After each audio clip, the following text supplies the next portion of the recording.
Leitura comentada do livro Um Curso em Milagres, comigo, Luciana. Capítulo 2, A Separação e a Expiação. Seção 1, As Origens da Separação. Estender-se é um aspecto fundamental de Deus, que ele deu a seu Filho. Na criação, Deus estendeu-se às suas criações e as imbuiu da mesma vontade amorosa de criar. Olha que lindo, aqui já começa mostrando, confirmando que nós somos uma extensão de Deus. Somos criações imbuídos, feitos da mesma vontade amorosa de criar. Por isso criamos o tempo inteiro. E o aspecto mais visível dessa criação é a nossa própria vida. Tudo que a gente percebe, que a gente vivencia, que a gente experiencia, é uma criação nossa. Você não só foi plenamente criado, como foi criado perfeito. Não há nenhum vazio em você. Devido à sua semelhança com o teu Criador, você é criativo. Nenhuma criança de Deus pode perder essa capacidade, porque é inerente ao que ela é, mas pode usá-la de maneira imprópria, através da projeção. Gente, esse capítulo é muito profundo. Olha que lindo. Nós todos estamos criando o tempo inteiro a nossa própria realidade, porque a capacidade de criar é inerente ao ser humano. Mas ele fala aqui, que a gente pode não ter essa consciência, mas pode usá-la de maneira imprópria, através da projeção. É aquilo que já foi falado anteriormente também. A projeção é aquilo que eu projeto no mundo, aquilo que eu olho a partir das lentes das minhas crenças, das minhas limitações, das minhas dores, dos meus sofrimentos, das minhas culpas, dos meus medos. Aí eu projeto fora isso e acho que é o mundo que está me mostrando uma situação desarmônica. Enquanto que isso, o que eu vejo fora, é uma projeção da minha mente inconsciente. O uso impróprio da extensão ou projeção ocorre quando acredita que existe em você algum vazio ou alguma falta e que pode preenchê-lo com as suas próprias ideias em vez da verdade. Esse processo envolve os seguintes passos. Primeiro, acredita que o que Deus criou pode ser mudado pela tua própria mente. Ou seja, nesse primeiro quesito aqui, ele já mostra que a gente se acha melhor do que Deus. Porque aquilo que Deus criou, a gente acha que a gente é capaz de mudar pelo nosso próprio pensamento, pela ação da nossa mente. E não podemos. Segundo, acredita que o que é perfeito pode ser tornado imperfeito ou falho. Por quê? Porque também a gente não acredita que somos seres perfeitos. Então, se tem tanta injustiça, tanta crueldade, tanto medo, tantas situações complicadas, a gente acha que a perfeição não existe, que não somos perfeitos. E a gente acaba vivendo sob essa perspectiva de que somos falhos, de que somos imperfeitos, de que nos falta algo, porque a gente não consegue acessar a nossa perfeição que está dentro.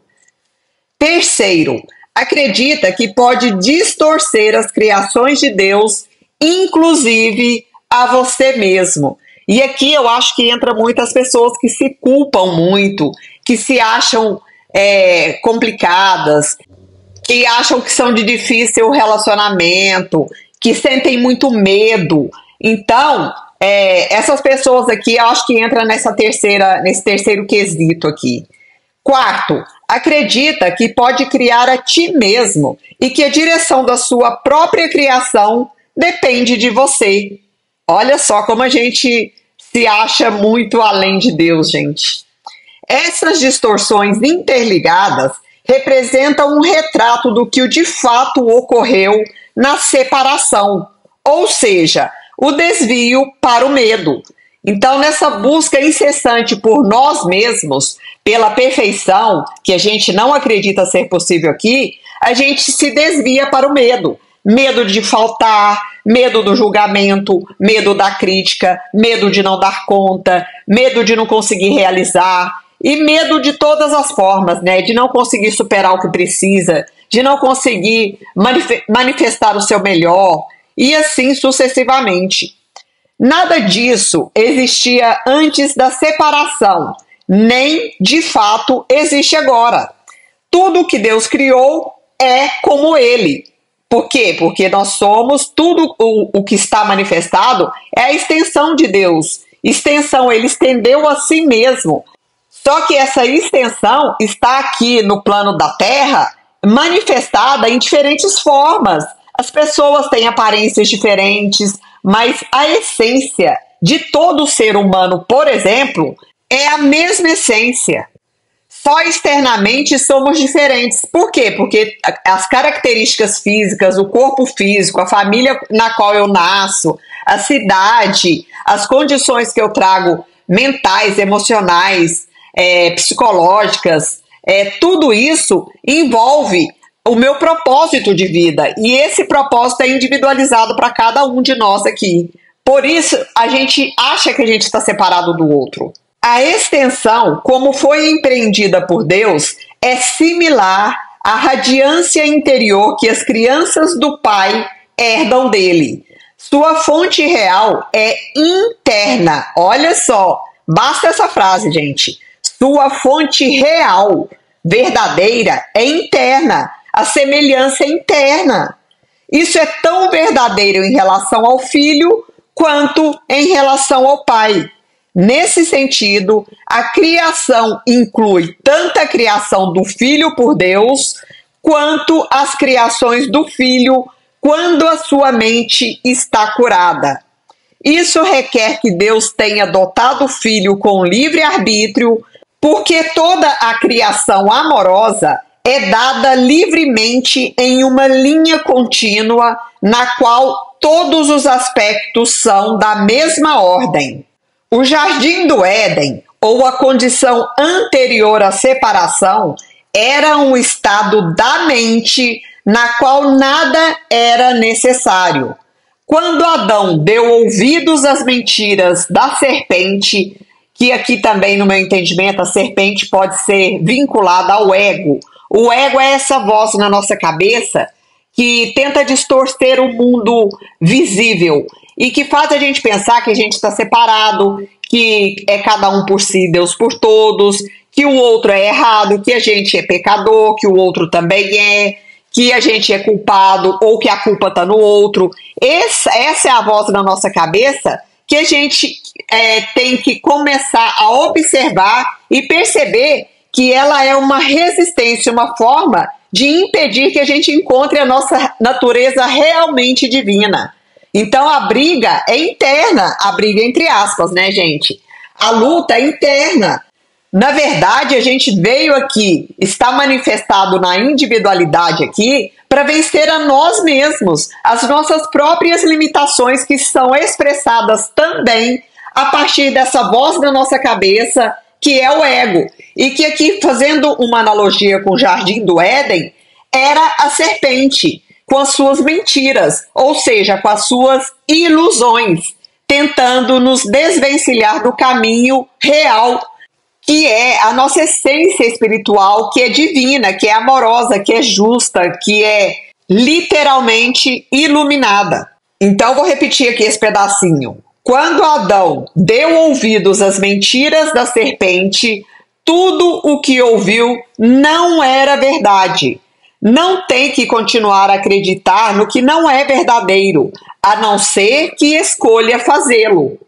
Tudo aquilo pode literalmente desaparecer num abrir e fechar de olhos, porque é apenas uma percepção equivocada. O que é visto em sonhos parece ser muito real. No entanto, a Bíblia diz que um sono pesado caiu sobre Adão, e não há, em parte alguma, referência ao seu despertar. Então, olha que profundo isso. O Jardim do Éden era um estado de consciência de unidade, ou seja, um estado de consciência anterior à separação, que foi quando Adão deu ouvidos às mentiras da serpente.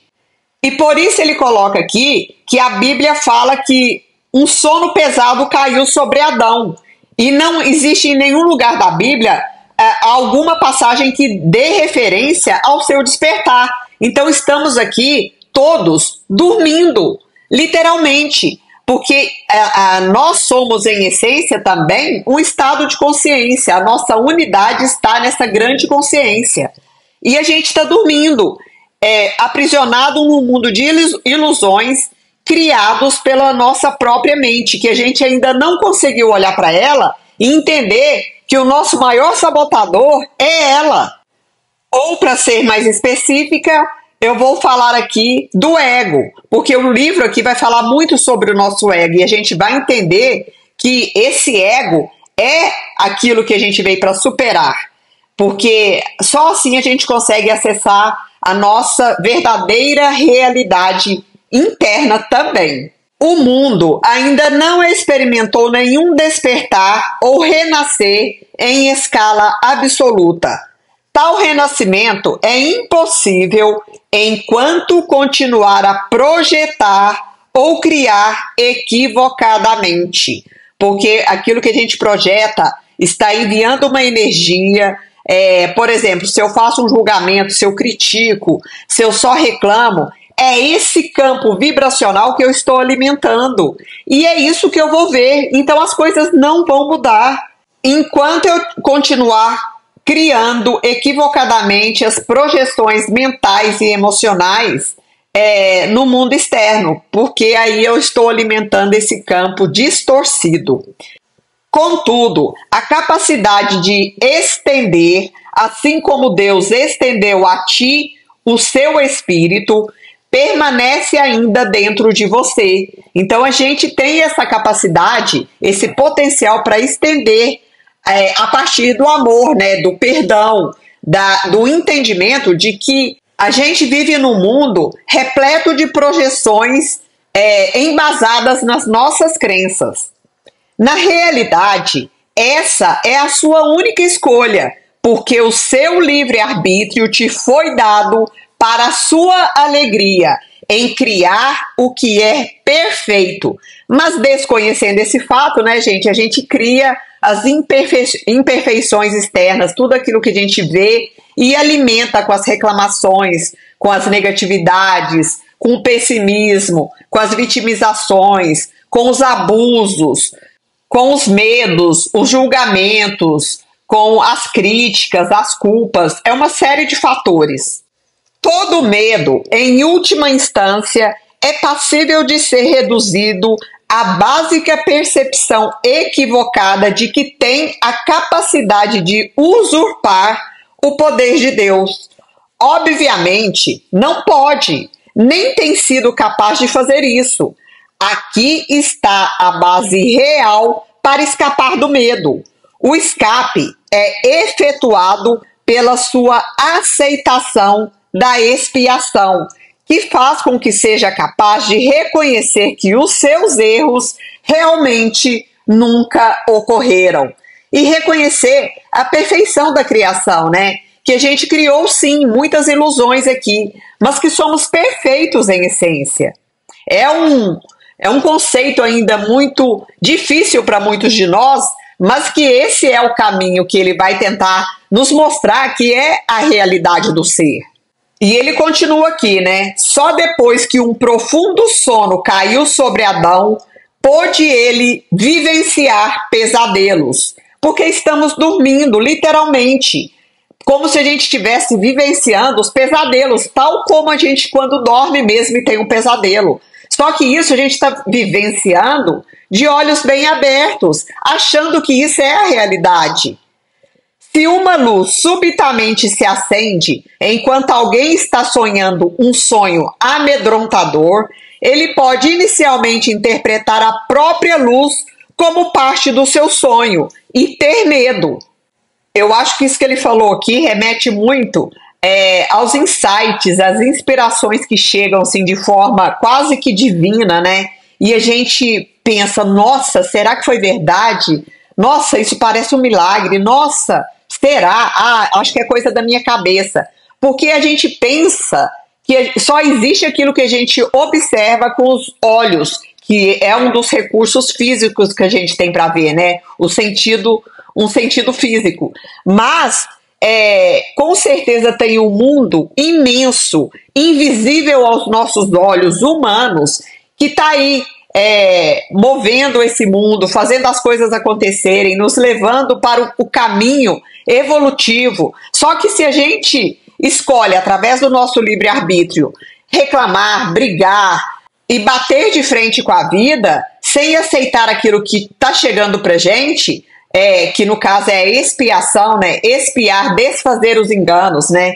Por isso que chega uma situação ou pessoa que nos incomoda muito, né? Que nos desafia, mas é para que a gente possa superar aquilo e não que a gente possa ficar preso naquilo. Mas a maioria de nós fica preso nas situações de pessoas complicadas, doloridas, problemáticas, porque não entende que a vida está trazendo um aprendizado. E se eu não superar aquilo, eu vou continuar com aquilo ali estagnado naquele nível ali de sofrimento. Todavia, quando acorda, a luz é percebida corretamente como a liberação do sonho, ao qual já não mais se confere realidade. Essa liberação não depende de ilusões. O conhecimento que ilumina não só te põe em liberdade, mas te mostra também claramente que você é livre. Nossa, isso é muito lindo, gente. E isso me remete também a uma frase do Cristo, né? Conhecereis a verdade e a verdade vos libertará. Conheça o propósito da existência, conheça o que realmente você é, o que veio fazer aqui, qual que é a sua natureza mais intrínseca, a sua natureza original, primordial, que aí você começa a entender que a vida é um grande processo de ensino e aprendizagem, e que estamos aqui para aprender sim, para ensinar também aquilo que a gente já sabe, para nos curar e para ajudar outros a se curarem, através desse lindo caminho de evolução chamado vida. Quaisquer que sejam as mentiras em que possa acreditar, não concernem ao milagre, que pode curar qualquer uma com a mesma facilidade. Isso ele já falou também num dos 50 princípios dos milagres, né? Não existem ordem de dificuldades em milagres. Ou seja, tudo, absolutamente tudo pode ser transformado, curado, através dos milagres, se a gente estiver aberto para eles, né? Ele não faz distinções entre percepções equivocadas. A única coisa que concerne a ele é distinguir a verdade de um lado e do outro o erro. Alguns milagres podem aparentar maior magnitude do que outros, mas lembre-se do primeiro princípio deste curso. Não há nenhuma ordem de dificuldades em milagres. Na realidade, você é perfeitamente intocável por todas as expressões de falta de amor. Essas podem vir de ti e de outros, de ti para outros e dos outros para você. A paz é um atributo em você. Não pode achá-la do lado de fora. A enfermidade é alguma forma de busca externa. A saúde é paz interior. Ela te permite permanecer imperturbado pela falta de amor externo e ser capaz, através da tua aceitação dos milagres, de corrigir as condições resultantes da falta de amor nos outros.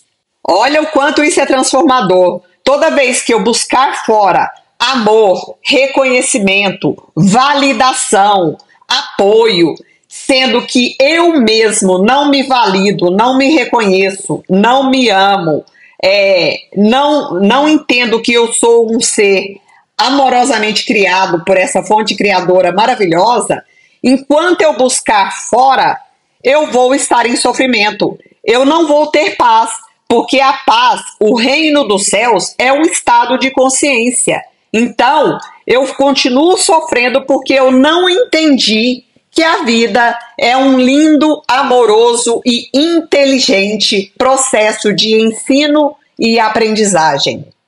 Fim da leitura de hoje.